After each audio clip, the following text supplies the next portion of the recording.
जी की इसको कहते हैं मानसिक परिक्रमा। और कलयुग में मानसिक पुण्य लगता है। ये कलयुग के लोगों के लिए सुविधा दी है भगवान ने। मानस पुण्य हो नहीं पापा, मानसिक पुण्य लगता ही है।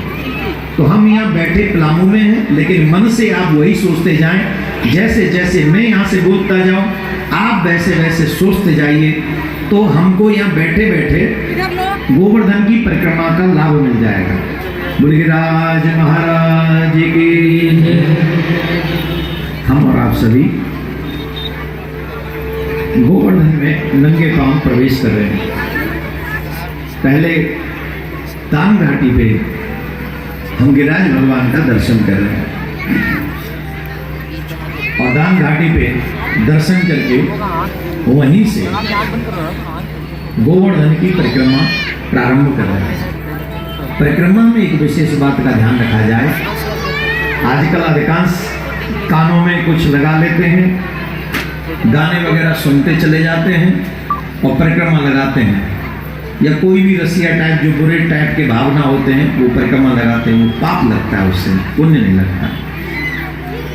आप अगर गोवर्धन की परिक्रमा या वृंदावन की परिक्रमा या वैष्णो देवी या कहीं भी ऐसे तीर्थ में जा रहे हैं, कभी भी कोई गंदी वर्डिंग या गंदे सॉन्ग्स नहीं सुनने चाहिए। शांत चित होकर परिक्रमा लगाओ, भगवान का भजन करते हुए जाओ या भजन सुनते हुए जाओ। संसारिक कोई वार्तालाप आप न करें। तो हम भी ऐसे ही संसार का कोई कार्य न करते हुए यही सोचे कि हम और आप गोवर्धन में हैं, दान घाटी से परिक्रमा प्रारंभ कर रहे हैं और युगल मंत्र जाप करते हुए दान घाटी से हम और आप आन्योर की ओर जा रहे हैं। आन्योर से हम गोविंद कुंड पहुंचे और गोविंद कुंड पे पहुंचकर हम गोविंद कुंड में स्नान कर रहे हैं। गोविंद कुंड में स्नान के बाद हम और आप जतिपुरा पहुंचे। जतिपुरा में मुखारविंद है भगवान के राज का। तो मुखारविंद पर 1.25 मन दूध से गिरिराज महाराज का हम लोग भोग लगा रहे हैं।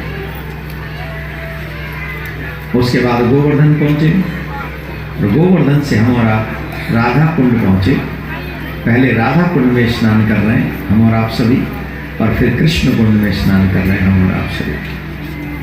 राधा कुंड को सर्वेश्वरी राधा रानी ने अपने हाथ के कंगन से निर्माण किया है, और कृष्ण कुंड को श्री कृष्ण ने अपनी बांसुरी से निर्माण किया है।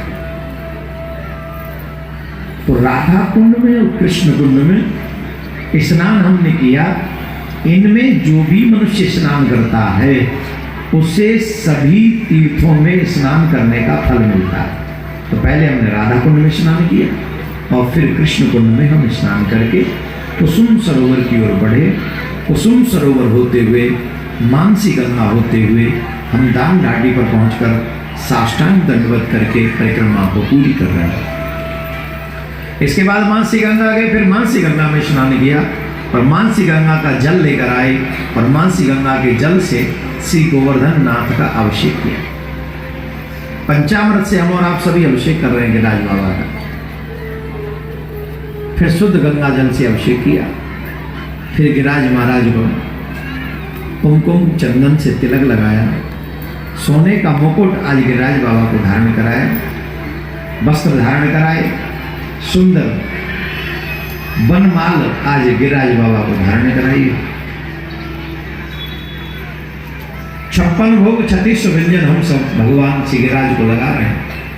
तुदीय वस्तु गोविंद तुभ्यमेव समर्पय, तेरा तुझको अर्पण क्या लागे मेरा। साधु संतों को, हजारों हजारों साधु संतों को भंडारे में बुलाया, निमंत्रण दिया। तमाम साधु संत ब्राह्मण भक्त प्रसाद पा रहे हैं, उन सबको द्रव्य दक्षिणा देकर विदा किया।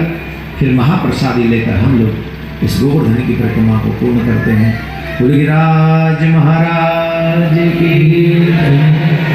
ये कलयुग के लोगों का ही ध्यान करते हुए भगवान ने हम सब के लिए ही मानसिक पुण्य की रचना की है। कि कलयुग में मानसिक पुण्य भी अगर करेगा तो उसे मानसिक लाभ मिलेगा।